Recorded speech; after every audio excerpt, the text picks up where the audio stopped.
नमस्कार दोस्तों, स्वागत है आप सभी का हमारे YouTube channel UPSC PCS with Sonam में। आज की क्लासेस में हम आगामी बीपीएससी एईडीओ बिहार एसएससी के एग्ज़ाम्स को मद्देनज़र रखते हुए हम एक टेस्ट सीरीज लॉन्च कर रहे हैं, जो आगामी इन सभी एग्ज़ाम को क्रैक करने के लिए आपके लिए बेहद ही मददगार साबित होगा। और इस पूरे सेशन में हम 1 से लेकर के 100 MCQ तक का प्रैक्टिस करेंगे और साथ ही उनसे रिलेटेड फैक्ट्स का डिटेल एनालिसिस भी करेंगे। तो चलिए बिना समय गवाए शुरू करते हैं आज का हमारा ये सेशन। अगर आप हमारे चैनल पर नए हैं तो कृपया कर चैनल को सब्सक्राइब करें और ज़्यादा से ज़्यादा लोगों तक शेयर करें। तो चलिए शुरू करते हैं आज का हमारा ये सेशन। और आज का पहला प्रश्न है, निम्नलिखित तटीय भू आकृति में से कौन सी अपरदन से निर्मित होती है? समुद्री मेहराब, लैगून, समुद्री गुफा, पुलिन। तो कूट का प्रयोग करके सही उत्तर देना है। तो इसमें से केवल 1 और 3, केवल 2 और 4, केवल 1 2 3, केवल 3 और 4। तो इसका सही जवाब है समुद्री गुफा का निर्माण निरंतर अपरदन के कारण होता है। वहीं समुद्री मेहराब का भी निर्माण तरंगों की अपरदन के कारण होता है, इसलिए इसका सही जवाब है ऑप्शन ए 1 और 3। वहीं लैगून का निर्माण निक्षेपण से होता है और पुलिन का निर्माण रेत कंकर के निक्षेपण से होता है।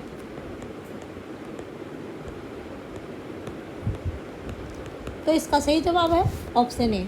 नेक्स्ट है, ट्रांस हिमालय और उत्तर पश्चिम हिमालय की पर्वत श्रेणी के संदर्भ में निम्नलिखित कथनों पर विचार कीजिए। उत्तर से दक्षिण की ओर बढ़ने पर पीरपंजाल, जास्कर, लद्दाख, काराकोरम सही क्रम है। लद्दाख श्रेणी सिंधु नदी और उसकी सहायक श्योक नदी के बीच एक जल विभाजक के रूप में कार्य करती है। विश्व की दूसरी सबसे ऊंची चोटी केटू, जिसे गॉडविन ऑस्ट्रिन भी कहा जाता है, जास्कर श्रेणी का हिस्सा है। तो इसमें से कहा गया है कि कौन सा कथन सही है। तो उत्तर से दक्षिण के क्रम में कथन एक सही है कि उत्तर से दक्षिण के क्रम में पहले दक्षिण से हम शुरू करेंगे तो नीचे से उत्तर से दक्षिण होगा, तो ये हमारे नीचे से ऊपर की तरफ जाएंगे। तो सबसे पहले पीरपंजाल होगा, उसके बाद हमारा जास्कर रेंज मिलेगा, फिर लद्दाख और उसके ऊपर काराकोरम है। तो इसलिए कथन 1 सही है। वही कथन 2, लद्दाख श्रेणी सिंधु और उसकी सहायक नदियों से बना है। सहायक नदियों के बीच एक जल विभाजक के रूप में काम करती है। तो कथन 2 भी सही है। कथन 3, विश्व की दूसरी सबसे ऊंची चोटी केटू जास्कर श्रेणी का हिस्सा है। तो हाँ, विश्व की दूसरी सबसे ऊंची श्रेणी केटू है, लेकिन यह जास्कर श्रेणी नहीं बल्कि यह काराकोरम श्रेणी का हिस्सा है। काराकोरम श्रेणी का हिस्सा है, इसलिए हमारा सही जवाब हो जाएगा ऑप्शन बी, केवल 1 और 2। नेक्स्ट क्वेश्चन है, महासागरीय महाद्वीपीय प्लेटों के अभिसरण के संदर्भ में निम्नलिखित कथनों पर विचार करना है। ये प्लेटें टकराती हैं तो कम घनत्व वाली महाद्वीपीय प्लेट अधिक घनत्व वाली महाद्वीपीय प्लेट के नीचे क्षेपित हो जाती हैं।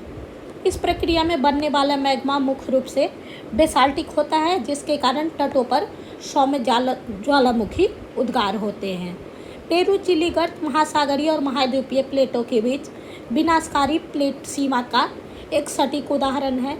इस टकराव के कारण केवल नवीन बलित पर्वत का निर्माण होता है और भूकंपीय गतिविधियां यहाँ नगण्य होती हैं। तो इसमें से पूछा गया है कि कौन कौन से कथन सत्य हैं। तो इसमें से कथन 1 गलत है, क्योंकि जब महासागर महाद्वीपीय प्लेट का अभिसरण होता है तो प्लेटें टकराती हैं तो कम घनत्व वाली नहीं बल्कि अधिक घनत्व वाली प्लेटें। इसको हम अपने ऐसे आंसर को अगर हम अपने पेपर में भी नोट डाउन कर रहे हैं तो कम को रिप्लेस अधिक से कर देंगे।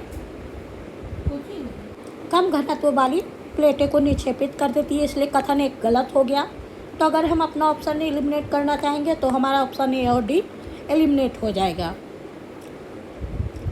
इस प्रक्रिया में बनने वाला मैग्मा मुख्य रूप से बेसाल्टिक होता है, जिसके कारण तटों पर ज्वालामुखी उद्गार होता है।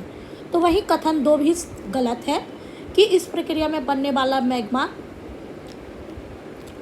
बेसाल्टिक प्रकृति का नहीं बल्कि एंडीसेटिक प्रकृति का होता है।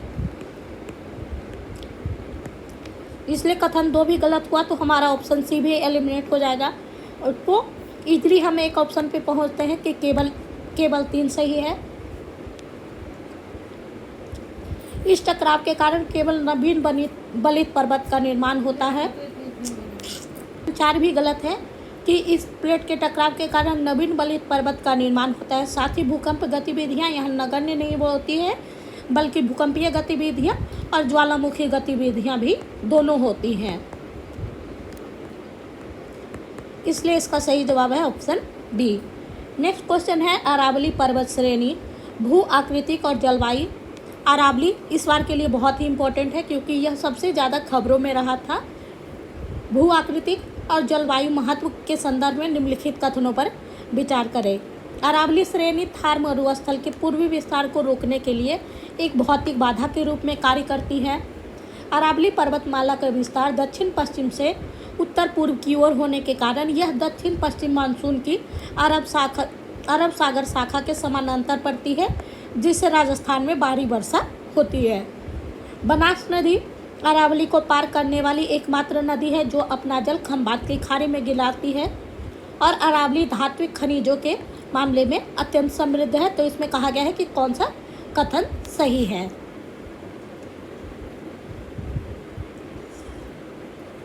तो इसमें से कथन 4 तो सत्य है क्योंकि अरावली धात्विक खनिज के लिए सबसे अधिक अत्यंत समृद्ध स्रोत है। साथ ही कथन 2 भी सही है कि अरावली श्रेणी थार मरुस्थल के पूर्वी विस्तार को रोकने के लिए एक भौतिक बाधा के रूप में कार्य करती है। वहीं अरावली का विस्तार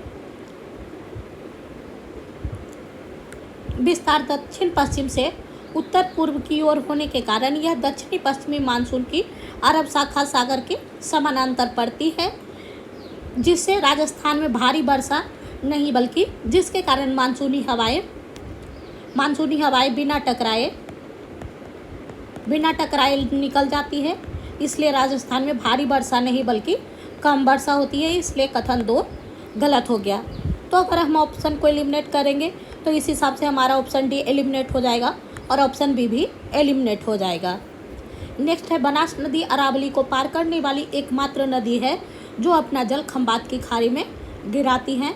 तो बनास नदी अरावली से निकलने वाली महत्वपूर्ण नदी है, लेकिन यह अपना जल खंभात की खाड़ी में नहीं बल्कि चंबल नदी में मिलाती है, और चंबल नदी से होते हुए अंततः यमुना में मिल जाती है। इसलिए कथन 3 भी गलत हो गया। तो हमारा सही जवाब है ऑप्शन ए, केवल 1 और 4। नेक्स्ट क्वेश्चन है बसंत विषुव लगभग 21 मार्च के संबंध में निम्नलिखित में से कौन सा कथन सही है। सूर्य कर्क रेखा पर लंबवत होती है, सूर्य मकर रेखा पर लंबवत होती है, सूर्य भूमध्य रेखा पर लंबवत होती है और उत्तरी गोलार्ध में ग्रीष्म ऋतु का आरंभ होता है। सूर्य भूमध्य रेखा पर लंबवत होती है और उत्तरी गोलार्ध में बसंत ऋतु का आरंभ होता है। तो इसमें से पूछा गया है कि सही जवाब कौन सा है बसंत विषुव के बारे में। तो बसंत विषुव 21 मार्च को घटित होने वाली घटना है और इस दिन सूर्य भूमध्य रेखा पर सीधी लंबवत होती है।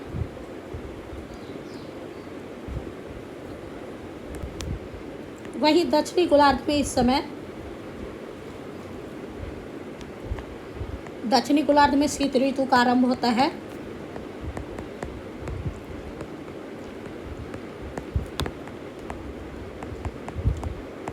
और सूर्य की किरणें दोनों ओर समान रूप से उन्मुख होने के कारण दोनों गोलार्धों पर दिन और रात बराबर होता है।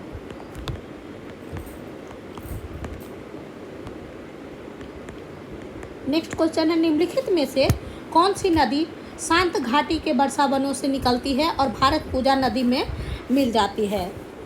कावेरी, गोदावरी, कुंती पूजा या नर्मदा। तो इसका सही जवाब है option A, option C Kunti Puja.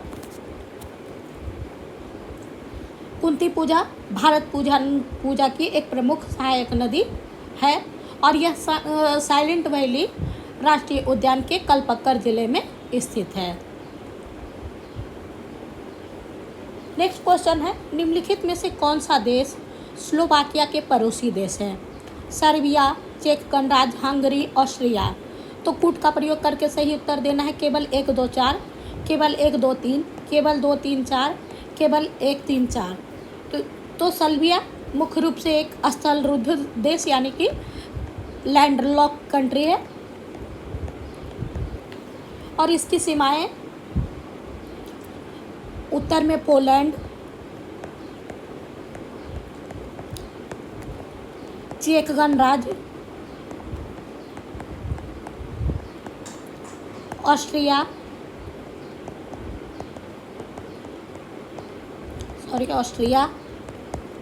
Hungary और यूक्रेन से लगता है। तो इसमें से पूछा गया कि इसके पड़ोसी देश कौन से हैं। तो सर्बिया की सीमा स्लोवाकिया से नहीं लगती है। तो अगर हम ऑप्शन एलिमिनेट करना चाहेंगे तो हमारा ऑप्शन ए, बी और सी, डी एलिमिनेट हो जाएगा और इसका सही जवाब है ऑप्शन सी। नेक्स्ट क्वेश्चन है, निम्नलिखित युग्मों पर विचार कीजिए। नहर है और उनके नहर परियोजना और उनसे संबंधित राज्य हैं। तो इसमें से पूछा गया है कि उपयुक्त में से कितने युग्म सही हैं। तो घाट प्रभा नहर परियोजना का संबंध कर्नाटक से है, इसलिए एक कथन सही है। उकाई नहर परियोजना का संबंध गुजरात से है। नीरा नहर परियोजना का संबंध महाराष्ट्र से है। वहीं जावई नहर परियोजना का संबंध तमिलनाडु से नहीं बल्कि राजस्थान से है, इसलिए इसका सही जवाब है केवल 3 युग्म सही है। नेक्स्ट है कथन और कारण का। पूर्वी घाट की नदियां प्रायः विशाल डेल्टा का निर्माण करती है। इसका कारण है वे लंबी दूरी तक समतल मैदानों से होकर बहती है और अधिक अवसाद लाती है। तो कूट का प्रयोग करके सही जवाब देना है। तो पूर्वी घाट की नदियां प्रायः विशाल डेल्टा का निर्माण करती है, इसका कथन सही है। वहीं वे लंबी दूरी तक समतल मैदान से होकर बहती हुई अधिक अवसाद लाती है। तो कथन और कारण दोनों सही है। तो अगर हम ऑप्शन एलिमिनेट करना चाहेंगे तो इसमें से हमारा ऑप्शन सी और ऑप्शन डी एलिमिनेट हो जाएगा। अब हमारे पास 50-50 का चांस बचता है। तो पूर्वी घाट की नदियां प्रायः विशाल डेल्टा का निर्माण करती है क्योंकि वे लंबी दूरी तक समतल मैदान से होकर बहती है। तो इसलिए इसका सही जवाब है ऑप्शन ए। कथन और कारण दोनों सही है और कारण कथन का सही स्पष्टीकरण करता है। नेक्स्ट है कोयला क्षेत्र और उनसे संबंधित राज्य है और इसमें से कितने युग्म सही सुमेलित है, इनका मिलान करना है। तो राजमहल क्षेत्र का संबंध झारखंड से है, कथन सही है। सोहागपुर का संबंध छत्तीसगढ़ से नहीं बल्कि मध्य प्रदेश से है। और अगर ऐसे स्टेटमेंट बेस्ड क्वेश्चन आते हैं तो कई बार उनका क्या होता है कि क्रॉस मैचिंग भी होता है। तो सोहागपुर का संबंध मध्य प्रदेश से और विश्रामपुर का संबंध छत्तीसगढ़ से है और रानीगंज का संबंध पश्चिम बंगाल से है। तो हमारे 2 ऑप्शन करेक्ट है। तो इसका सही जवाब हो जाएगा केवल 2 युग्म सही है। स्नायु और जोड़ के संबंध में निम्नलिखित में से कौन सा सही है? स्नायु हड्डियों को जोड़ता है और शरीर की गति में मदद करता है। स्नायु केवल हड्डियों के बीच दूरी बढ़ाता है। स्नायु केवल शरीर को कठोर बनाए रखता है। स्नायु रक्त वाहिकाओं से जुड़ा होता है। तो इसमें से पूछा गया है कि कौन सा कथन सही है। तो कथन एक सही है, स्नायु हड्डियों को जोड़ता है और शरीर की गति बढ़ाता है। स्नायु शरीर की वह संरचना है जो गति एवं शक्ति प्रदान करता है और इससे हड्डियां जुड़ी होती हैं और जोड़ों के माध्यम से यह हड्डियों को भी जोड़े रखता है। हीरे के बारे में निम्नलिखित कथनों में से कौन सा कथन सही है? इसे प्रकाश परावर्तित करने की इसकी योग्यता के कारण गहनों में रत्न की तरह उपयुक्त किया जाता है। यह विद्युत का सुचालक है। इसे कांच, संगमरमर, पत्थर और अन्य कठोर पदार्थों को काटने के लिए प्रयोग किया जाता है।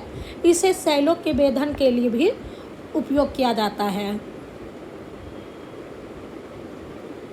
तो अगर हम देखना चाहेंगे तो कथन 2 गलत है। कांच विद्युत का सुचालक नहीं बल्कि हीरा विद्युत का सुचालक नहीं बल्कि कुचालक है।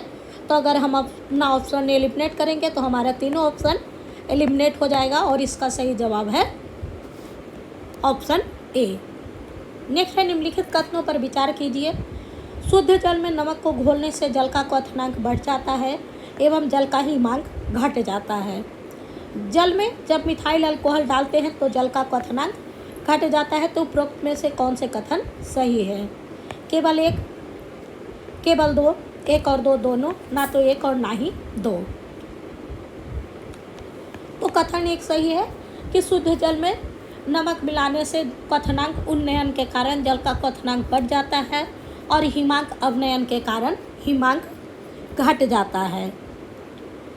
वहीं जब जल में मिथाइल अल्कोहल मिलाने पर जल के हाइड्रोजन बंधन पर प्रभाव पड़ता है और वाष्प बढ़ जाता है जिससे क्वथनांक कम हो जाता है। इसलिए कथन एक और दो दोनों सही है और इसका सही जवाब है ऑप्शन सी।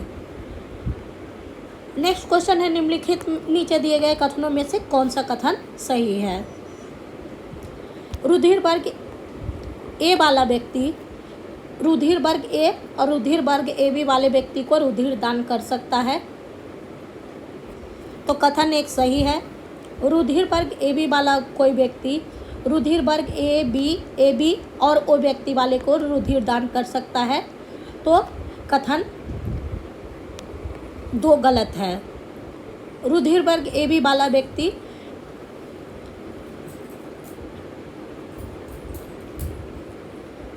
सिर्फ और सिर्फ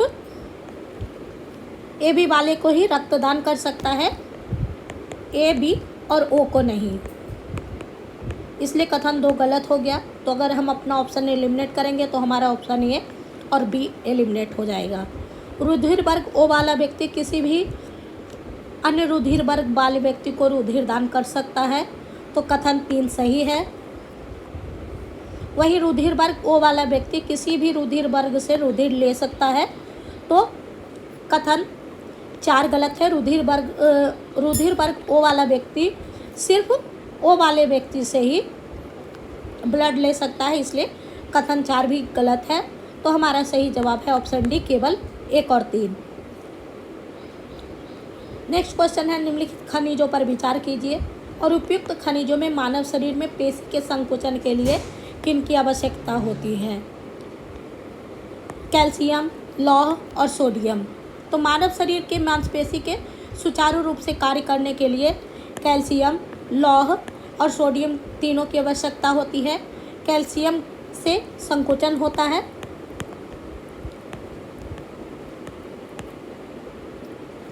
और सोडियम और लोहे से मांसपेशी तंत्रिका आवेग को मांसपेशियों तक पहुंचाने में मदद मिलता है। इसलिए इसका सही जवाब है ऑप्शन डी। निम्नलिखित कथनों पर विचार कीजिए। प्रासरण के पराक्रम में विलायक सांद्र घोल से तनु घोल की ओर जाता है। प्रतिलोम प्रासरण में तनु घोल का बाह्य दाब लगता है। तो उपयुक्त में से कौन सा कथन सही है? तो इसमें से कथन एक गलत है कि प्रासरण में विलायक तनु घोल से सांद्र घोल की ओर, सांद्र से तनु नहीं बल्कि तनु से सांद्र की ओर जाता है। इसलिए कथन एक गलत हो गया। प्रतिलोम प्रासरण में तनु घोल पर बाह्य दाब लगता है। तो प्रतिलोम प्रासरण में सांद्र घोल पर बाह्य दाब लगाया जाता है, न कि तनु घोल पर। तो इसलिए कथन दो भी गलत है। तो हमारा सही जवाब है ऑप्शन डी, ना तो एक सही है और ना ही दो। काले रंग के तार का विद्युत उपकरण में मुख्य कार्य क्या है? फेज लाइन के माध्यम से विद्युत पहुंचाना, न्यूट्रल के माध्यम से विद्युत लौटाना, उपकरण को अर्थ करना या विद्युत रोकना। तो इसका सही जवाब है ऑप्शन बी, न्यूट्रल के माध्यम से विद्युत को लौटाना। किसी भी विद्युत उपकरण में विद्युत धारा को सुरक्षित रूप से बहना जरूरी होता है। इसलिए उसमें तीन तार होते हैं। एक लाल फेज होता है, एक लाल रंग का तार होता है, लाल, हरा और काला। काला न्यूट्रल होता है।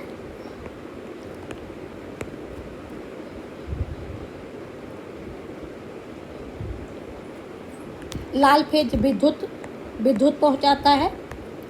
वही हरा फेज अर्थ का काम करता है। नेक्स्ट क्वेश्चन है, कार्बन डाइऑक्साइड के संदर्भ में निम्नलिखित में से कौन से कथन सही है? चूने पर जल की क्रिया द्वारा इसका बृहद पैमाने पर उत्पादन होता है।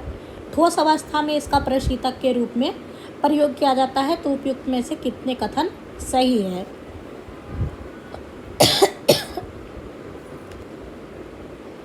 तो कार्बन डाइऑक्साइड के संदर्भ में कहा गया कि चूने पर जल की क्रिया द्वारा इसका बृहद पैमाने पर निर्माण होता है। तो चूने पर जल की क्रिया द्वारा कार्बन डाइऑक्साइड का नहीं बल्कि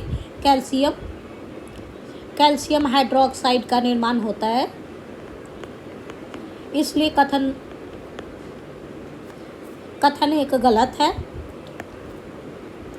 ठोस अवस्था में इसका प्रशीतक के रूप में उपयोग किया जाता है।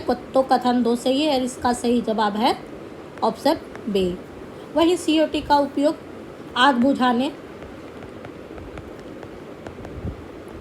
और सॉफ्ट ड्रिंक में झाग के लिए किया जाता है।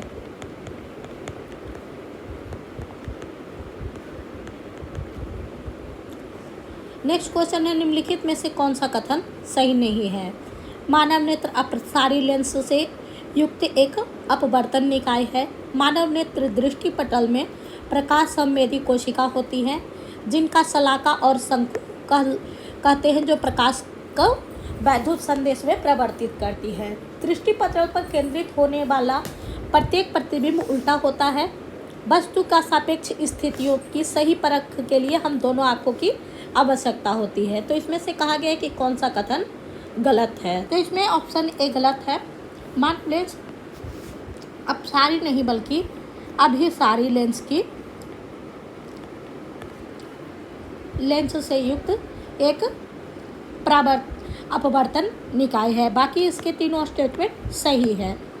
नेक्स्ट क्वेश्चन है, निम्नलिखित कथनों पर विचार कीजिए। कथन है कि लोहे का एक गोला पारे पर तैरता है किंतु पानी में डूब जाता है। इसका कारण है लोहे का अपेक्षिक घनत्व पारे के अपेक्षिक घनत्व से अधिक होता है। तो इसमें से लोहे का एक गोला पारे पर तैरता है परंतु पानी में डूब जाता है। तो कथन तो सही है लेकिन इसका कारण गलत है। तो इस हिसाब से हमारा ऑप्शन ए और बी एलिमिनेट हो जाता है।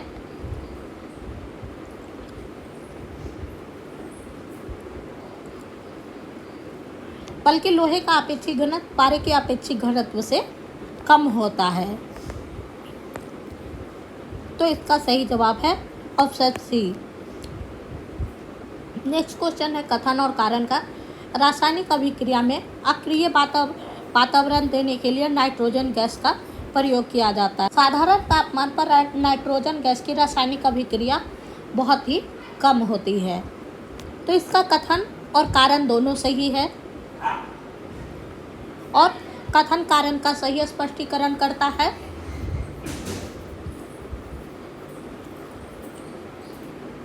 इसलिए इसका सही जवाब है ऑप्शन ए। नेक्स्ट है, परंपरागत कर्णपाली छेदन यानी कान छेदने में खून नहीं बहता। इसका कारण है हृदय कर्णपालियों को खून की आपूर्ति नहीं करता है। कर्णपाली में पाई जाने वाली उपास्थि में शरीर के अन्य भागों की तुलना में बहुत ही कम खून की आपूर्ति होती है। कर्णपाली मृत अविभाजक ऊतकों से बनी होती है। कर्णपाली छेदन में इस्तेमाल होने वाली सुई पूरी तरह से रोगाणु मुक्त होती है। तो इसमें से पूछा गया है खून नहीं बहता है क्योंकि कर्णपाली में पाई जाने वाली उपास्थि में शरीर के अन्य भागों की तुलना में बहुत ही कम खून की आपूर्ति होती है। इसलिए इसका सही जवाब है ऑप्शन बी। नेक्स्ट है, निम्नलिखित में से कौन अर्धचालक है? तो अर्धचालक वे पदार्थ होते हैं जिनकी विद्युत चालकता सुचालक और कुचालकों के बीच होती है। तो अर्धचालक में सिलिकॉन और जर्मेनियम आता है। तो इसका सही जवाब है ऑप्शन सी। और इसका प्रयोग आधुनिक इलेक्ट्रॉनिक उपकरण जैसे मोबाइल, कंप्यूटर, ट्रांजिस्टर में किया जाता है। जब कठोर जल पूर्णतः वाष्पीकृत हो जाता है तो पात्र में सफ़ेद ठोस बचा रह जाता है। यह निम्नलिखित में से किसकी उपस्थिति के कारण होता है? तो कैल्शियम और मैग्नीशियम कार्बोनेट के कारण। तो कथन सही है। कैल्शियम और मैग्नीशियम के सल्फेट के कारण, तो ये भी सही है। और कैल्शियम और मैग्नीशियम के क्लोराइड के कारण, तो इसका सही जवाब है, तीनों कथन सही है। इसका सही जवाब है 1, 2 और 3।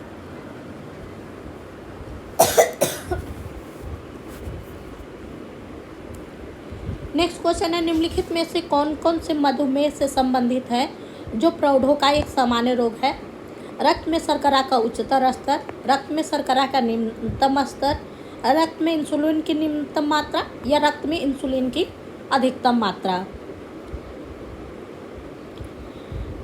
तो पूछा गया है कि मधुमेह जिसे बोलचाल की भाषा में डायबिटीज कहा जाता है, यह एक चयापचय संबंधी विकार है। चयापचय संबंधी विकार है जो अग्नाशय द्वारा पर्याप्त इंसुलिन के उत्पादन न करने या शरीर द्वारा इंसुलिन का सही उपयोग न करने के कारण होता है। और इंसुलिन की कमी से रक्त में ग्लूकोज का स्तर असामान्य रूप से बढ़ जाता है। इसलिए शरीर में रक्त का उच्चतर और इंसुलिन की निम्नतर मात्रा इसके प्रमुख लक्षण है।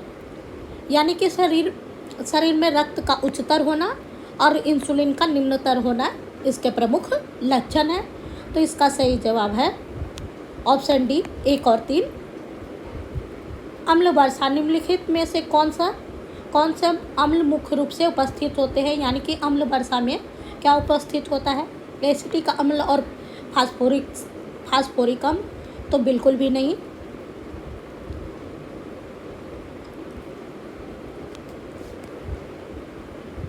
अम्ल वर्षा के लिए नाइट्रिक अम्ल और सल्फ्यूरिक अम्ल की ज़रूरत होती है, इसलिए इसका सही जवाब है ऑप्शन सी। नेक्स्ट है, निम्नलिखित कथनों पर विचार कीजिए। साफ आसमान दृश्य प्रकाश के नीले तरंगदैर्घ्य के अल्प प्रकीर्णन के कारण नीला दिखाई पड़ता है। वायुमंडल में प्रकाश का रक्त भाग नीले प्रकाश की अपेक्षा अधिक प्रकीर्णन प्रदर्शित करता है। वायुमंडल की अनुपस्थिति में प्रकाश का प्रकीर्णन नहीं होगा और आकाश कृष्ण या काला दिखाई देगा। तो निम्नलिखित में से कौन सा कथन सही है?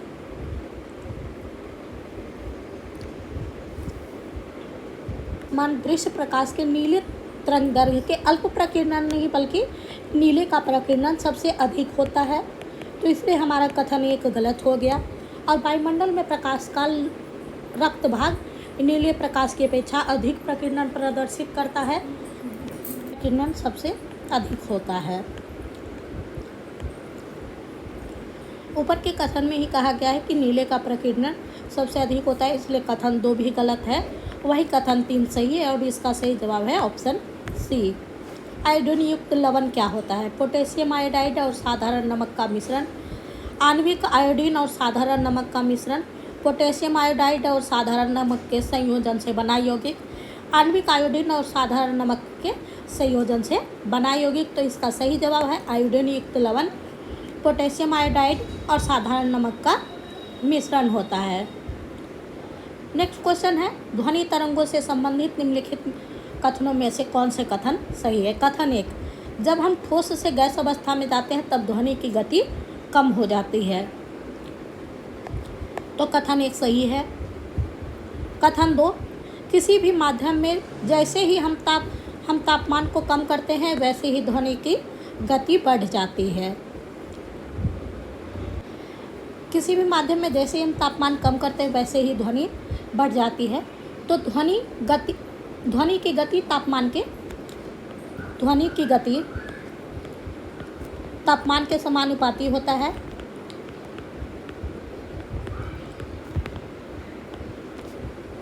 तापमान के समानुपाती होता है। इसलिए तापमान बढ़ने पर कणों की गति ऊर्जा बढ़ जाती है, जिससे ध्वनि तेजी से यात्रा करने लगता है। तो अगर तापमान कम करते हैं तो ध्वनि की भी गति कम होगी, इसलिए कथन 2 गलत है। ध्वनि की गति कांच के माध्यम की तुलना में एल्यूमिनियम में कम रहती है। तो ध्वनि की गति कांच के माध्यम की तुलना में एल्यूमीनियम में अधिक रहती है, कम नहीं बल्कि अधिक रहती है, इसलिए कथन 3 भी गलत हो गया। तो हमारा सही जवाब है ऑप्शन सी। नेक्स्ट क्वेश्चन है पीएच पैमाने के संबंध में निम्नलिखित में से कौन से कथन सही है। यह एक लघु गणकीय पैमाना है। पैमाना 0 से 14 तक सीमित होता है क्योंकि पानी का आयनिक गुणनफल लगभग 10 पे पावर -14 है। पीएच मान जितना कम होगा विलयन की अम्लीयता उतनी ही ज़्यादा होगी। तो कूट का प्रयोग करके सही जवाब देना है। तो इसमें से कथन एक सही है कि यह एक लघु गणकीय पैमाना है। वहीं यह पानी के आयनिक गुणनफल के लगभग 10 पे पावर -14 होता है। कथन 2 भी सही है। और कथन 3 पीएच मान जितना कम होगा विलयन की अम्लीयता उतनी ही ज़्यादा होगी। तो इसका सही जवाब है ऑप्शन बी। नेक्स्ट क्वेश्चन है स्वदेशी आंदोलन के परिणाम स्वरूप क्या परिवर्तन आए। तो स्वदेशी आंदोलन 1905 में भारतीय स्वतंत्रता संग्राम का एक महत्वपूर्ण मोड़ था, जिसमें आत्मनिर्भरता और राष्ट्रीय गौरव को बढ़ावा दिया गया था और इस दौरान विदेशी वस्तुओं का बहिष्कार किया गया था, जिसके परिणाम स्वरूप अनेक कपड़ों की मिल, साबुन, माचिस, हैंडलूम उद्यम, राष्ट्रीय बैंक और कंपनियां खुली।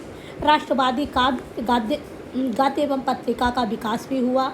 तो कथन भी सही है। 15 अगस्त 1906 को राष्ट्रीय शिक्षा परिषद की स्थापना भी की गई। कथन 3 भी सही है। तो इसका सही जवाब है ऑप्शन डी। ये सारे महत्वपूर्ण परिवर्तन स्वदेशी आंदोलन के परिणाम स्वरूप ही हुआ था। गांधी इरविन समझौते के संदर्भ में निम्नलिखित में से कौन सा कथन असत्य है। सरकार हिंसक और अहिंसक सभी प्रकार के राजनीतिक बंदियों की रिहाई पर सहमत हो गई थी। तो इसमें से पूछा गया है कि कौन सा कथन, हमें ये भी ध्यान में रखना है कि पूछा क्या गया है सत्य और असत्य। इस समझौते में नमक बनाने का अधिकार, विदेशी वस्त्रों और शराब दुकानों पर धरने और शांतिपूर्ण विरोध की स्वीकृति भी दी गई। समझौते के अनुसार कांग्रेस ने सविनय अवज्ञा आंदोलन रोक दिया और दूसरे गोलमेज सम्मेलन में भाग लेने को तैयार हो गई। यह उपयुक्त में से कोई नहीं। तो पूछा गया है कि कौन सा कथन असत्य है। तो इसमें से ऑप्शन ए असत्य है। सरकार सिर्फ अहिंसक कैदियों के रिहाई पर सहमत हुई थी, ना कि हिंसक कैदियों के रिहाई पर। वहीं गांधी इरविन समझौता 5 मार्च 1931 को हुआ था, जिसके कारण अब बाकी इसके दोनों कथन सही है। तो हमारा सही जवाब है ऑप्शन ए।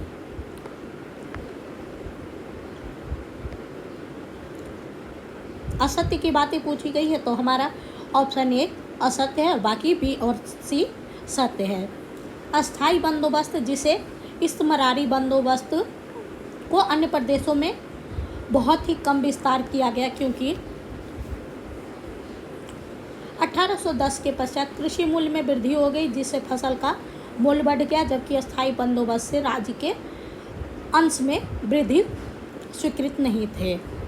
तो ये सही है। रिकॉर्डों के आर्थिक सिद्धांतों का नीति निर्माताओं पर प्रभाव पड़ा, इसकी भी एक वजह थी। और साथ ही राज्य में रैयतों से सीधे बंदोबस्त नहीं किया गया। तो पूछा गया है कि कम विस्तार किया गया, तो इसका सही जवाब है ऑप्शन डी, उपयुक्त में से सभी। नेक्स्ट है सूची 1 का सूची 2 के साथ मिलान करना है। तो शासक और उनसे संबंधित मकबरे। तो हुमायूं का मकबरा दिल्ली में है। तो अगर हम ऑप्शन एलिमिनेट करना चाहेंगे तो हमारे तीनों के तीनों ऑप्शन एलिमिनेट हो गया और इसका सही जवाब है ऑप्शन ए। शेरशाह का मकबरा सासाराम बिहार में है।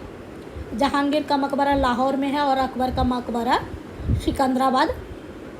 सिकंदरा आगरा में है।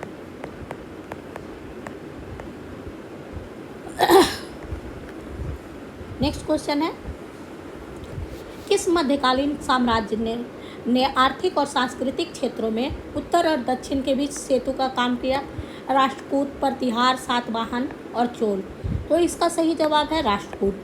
राष्ट्रकूट साम्राज्य का विस्तार उत्तर भारत की राजनीति में सफल हस्तक्षेप के कारण भौगोलिक दूरी को कम करने में किया। नेक्स्ट है, निम्नलिखित कथनों पर विचार करें। तिलक एवं एनी बेसेंट के प्रयासों से कांग्रेस के लखनऊ अधिवेशन में नरम एवं गरम दल के राष्ट्रवादियों के मध्य समझौता होने में काफ़ी मदद मिली। उदारवादी नेता फिरोज शाह मेहता की मृत्यु हो जाने से कांग्रेस के दोनों दलों में एकता का मार्ग प्रशस्त हुआ। तो इसमें से पूछा गया है कि कौन सा कथन सही है।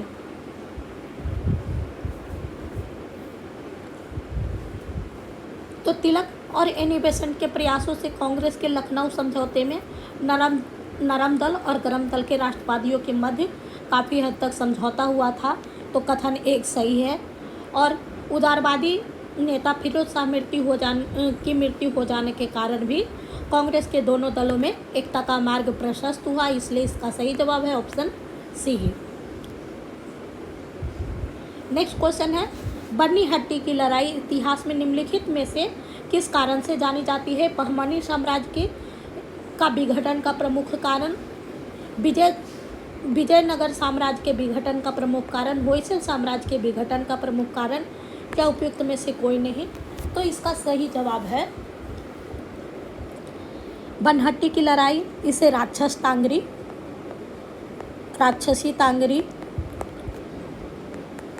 तांगरी का युद्ध या तालीकोटा का युद्ध भी कहा जाता है। और यह लड़ाई 23 जनवरी 1565 को लड़ा गया था और इसका संबंध विजयनगर साम्राज्य से था। इस युद्ध में एक तरफ विजयनगर के सेनापति राम राय थे, तो दूसरी तरफ विजयनगर वर्सेस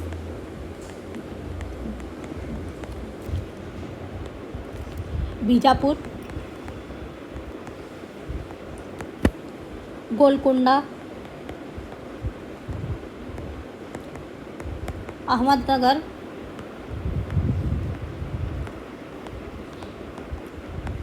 और बीदर के सुल्तानों का संघ था। और राम राय की हार एवं मृत्यु के बाद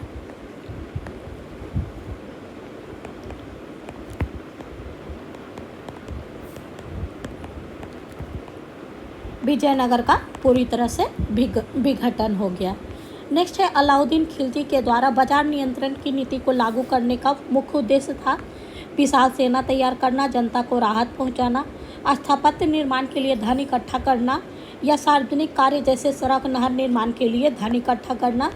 तो अलाउद्दीन का बाजार नियंत्रण नीति लागू करने का मुख्य उद्देश्य विशाल सेना तैयार करना था। इसकी यह योजना जन कल्याणकारी नहीं बल्कि एक सैन्य आवश्यकता थी। अलाउद्दीन खिलजी पहला सुल्तान था जिसने विशाल स्थायी सेना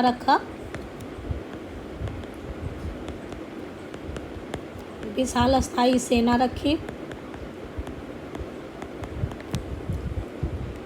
सैनिकों को नगद वेतन दिया,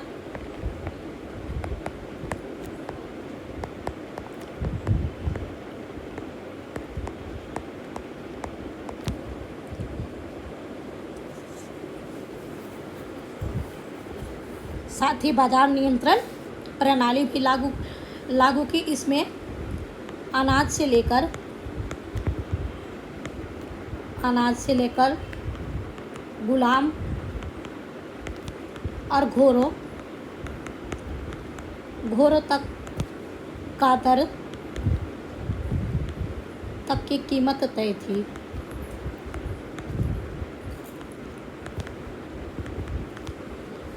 और बाजार की देखरेख के लिए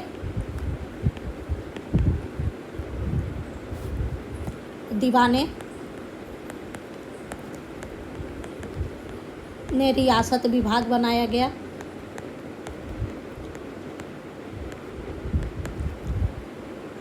और कीमत नियंत्रण के लिए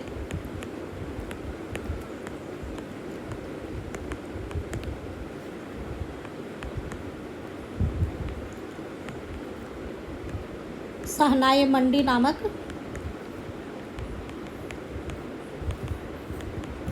सहनाई मंडी की नियुक्ति भी किया गया। नेक्स्ट क्वेश्चन है, ब्राह्मणों पर जजिया लगाने वाला प्रथम मुस्लिम शासक कौन था? फिरोज शाह तुगलक, गयासुद्दीन तुगलक, मोहम्मद बिन तुगलक या नसरुद्दीन महमूद? तो ब्राह्मणों पर जजिया लगाने वाला सबसे प्रथम मुस्लिम शासक फिरोज शाह तुगलक था, क्योंकि जमीन ही रेवेन्यू का मुख्य सोर्स था। और फिरोज शाह तुगलक के समय भू राजस्व का दर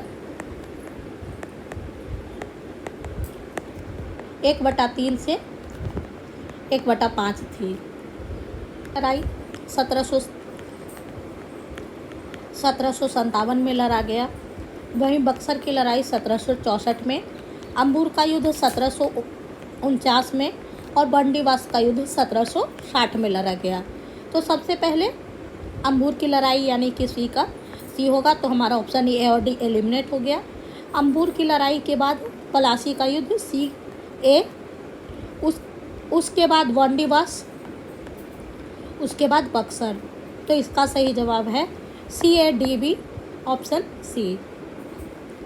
नेक्स्ट है, मैजिक लालटेन व्याख्यान तमिलनाडु में जनता के बीच निम्नलिखित में से किस घटना के दौरान राजनीतिक चेतना उत्पन्न करने के लिए एक लोकप्रिय तरीका था? सविनय अवज्ञा, असहयोग आंदोलन, स्वदेशी आंदोलन या इनमें से कोई नहीं?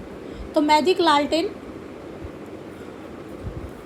आधुनिक प्रोजेक्टर का एक शुरुआती रूप था। इसमें कांच की स्लाइड पर चित्र बने होते थे और उन्हें एक मोमबत्ती या तेल के दिए की रोशनी और लेंस के जरिए दीवार और सफ़ेद पर्दे पर बड़ा करके दिखाया जाता था और यह स्वदेशी आंदोलन के दौरान शुरू किया गया था। नेक्स्ट है, अग्रहारिक नामक अधिकारी निम्नलिखित में से किसकी देखभाल करता था? कर संग्रहण, भांडागारिक, धार्मिक न्यास या वन्य का? तो इसका सही जवाब है अग्रहारिक नामक अधिकारी धार्मिक न्यास का देखभाल करता था। यह गुप्त काल या उसके बाद में ब्राह्मण और धार्मिक संस्थाओं को दान में दी गई मुक्त भूमि को कहा जाता था। यह एक कर मुक्त भूमि था।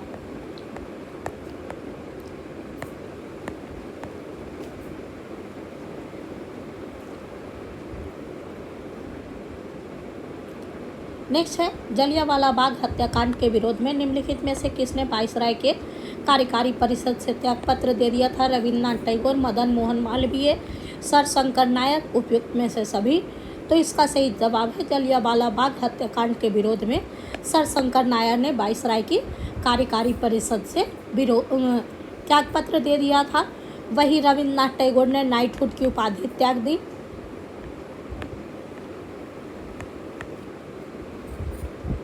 नाइटहुड और सर की उपाधि का त्याग दे दिया था।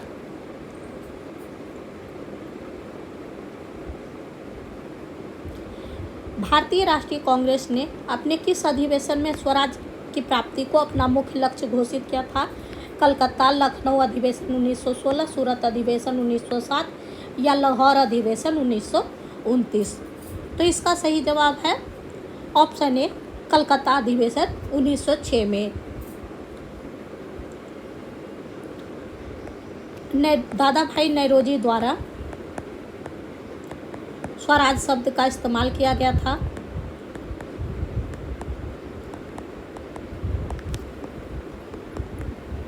स्वराज शब्द का इस्तेमाल किया गया था। वहीं बंगाल विभाजन के समय 4 प्रस्ताव पारित हुए थे: स्वराज, स्वदेशी, बहिष्कार और राष्ट्रीय शिक्षा।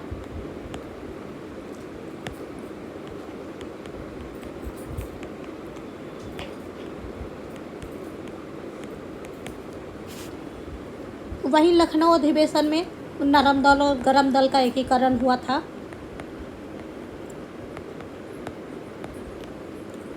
लाहौर अधिवेशन में पूर्ण स्वराज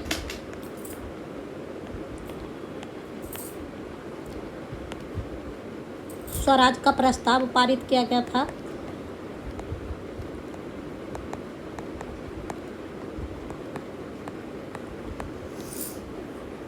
और सूरत अधिवेशन में नरम और गरम के बीच में विभाजन हुआ था। क्वेश्चन है, निम्नलिखित में से कौन सा प्रावधान लखनऊ अधिवेशन के अंतर्गत शामिल नहीं किया गया? तो मुस्लिम लीग द्वारा कांग्रेस के उत्तरदायी शासन की मांग को अस्वीकार किया जाना। कांग्रेस ने मुस्लिम लीग की मुसलमानों के लिए पृथक निर्वाचन व्यवस्था की मांग को स्वीकार कर लिया। केंद्रीय व्यवस्थापिका सभा में निर्वाचित भारतीय सदस्यों का 1/9 भाग मुसलमानों के लिए आरक्षित किया जाना और मुसलमानों के निर्वाचन हेतु सांप्रदायिक चुनावी व्यवस्था को स्वीकार किया गया। तो इसमें से इन तीनों मांगों को शामिल किया गया।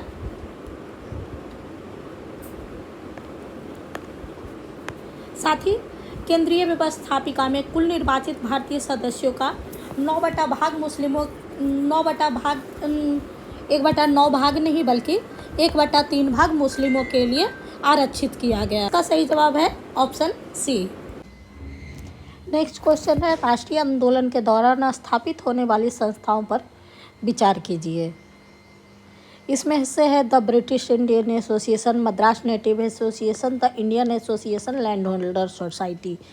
तो उपयुक्त संस्थाओं के स्थापित होने के सही कालानुक्रम कौन सा विकल्प प्रस्तुत करता है? तो इसमें से इनको असेंडिंग ऑर्डर में अरेंज करना है।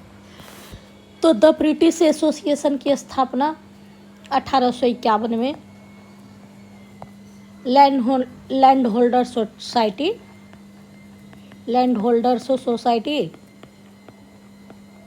और बंगाल ब्रिटिश एसोसिएशन के विलय से हुआ था। बंगाल ब्रिटिश इंडिया सोसाइटी के विलय से हुआ था। मद्रास नेटिव एसोसिएशन की स्थापना 1852 में। इसकी स्थापना गुजूल लक्ष्मी नरसू चेट्टी ने की थी। द इंडियन एसोसिएशन की स्थापना 1876 में एस.एन. बनर्जी और आनंद मोहन बोस द्वारा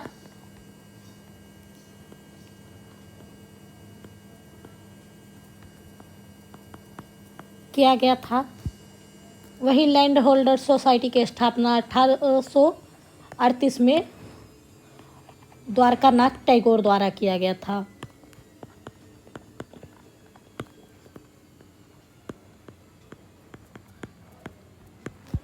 तो इसका सही कालानुक्रम है, तो सबसे पहले होगा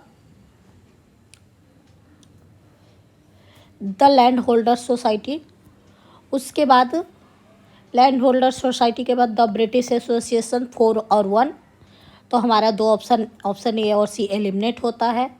उसके बाद आएगा मद्रास नेटिव एसोसिएशन, तो 412 हमारा सही जवाब है ऑप्शन बी।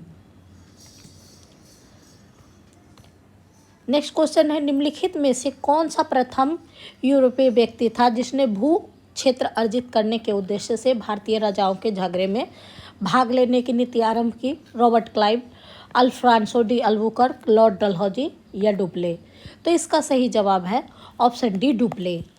डुप्ले फ्रांसीसी गवर्नर था जिसने भारतीय राजनीतिक मामले में भारतीय राजनीति के आंतरिक मामले में हस्तक्षेप कर यूरोपीय साम्राज्य का विस्तार किया।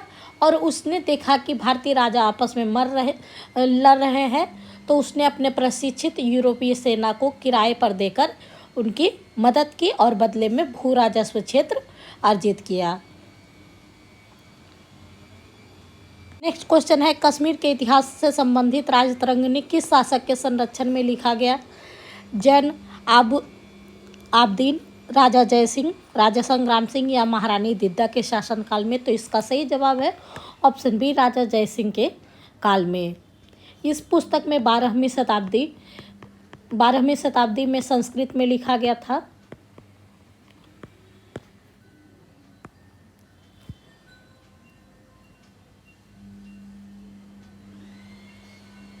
नेक्स्ट क्वेश्चन है, भारत के सांस्कृतिक इतिहास के संदर्भ में पंचायतन शब्द निर्दिष्ट करता है मंदिर रचना शैली, ग्राम ज्येष्ठजनों की सभा, धार्मिक संप्रदाय या प्रशासनिक? तो इसका सही जवाब है भारतीय संस्कृति में पंचायतन शब्द मंदिर रचना शैली के लिए प्रयुक्त किया जाता है, जिसका संबंध गुप्त काल से और उत्तर भारत में इसके मंदिर देखने को मिलते हैं। इस शैली में मुख्य मंदिर ऊंचे चबूतरे पर बने होते थे।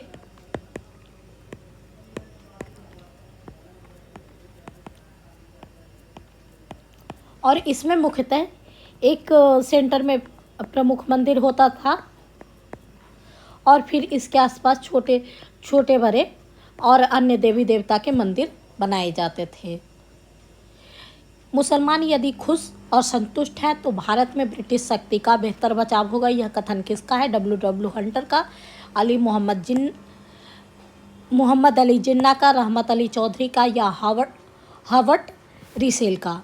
तो इसका सही जवाब है ऑप्शन ए, यह कथन W हंटर का था। उन्होंने अपनी प्रसिद्ध पुस्तक द इंडियन मुस्लिम्स में इसका उल्लेख किया था।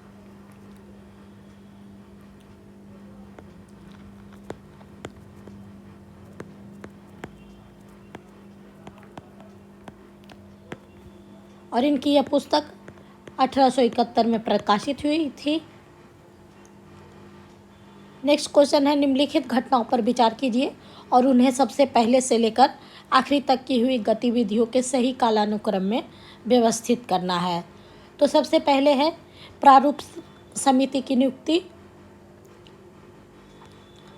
तो प्रारूप समिति का गठन 29 अगस्त 1947 को BR अम्बेडकर की अध्यक्षता में हुआ था। भारतीय संविधान को अंगीकृत और अधिनियमित किया गया। तो भारतीय संविधान को अंगीकृत और अधिनियमित 26 नवंबर 1949 को किया गया था। भारतीय संविधान को लागू होने की तिथि तो 26 जनवरी 1950 भारतीय संविधान के लागू होने की तिथि थी। और संविधान सभा का प्रथम बैठक हुआ था 9 दिसंबर 1946 को। और इसके अस्थायी अध्यक्ष थे सच्चिदानंद सिन्हा।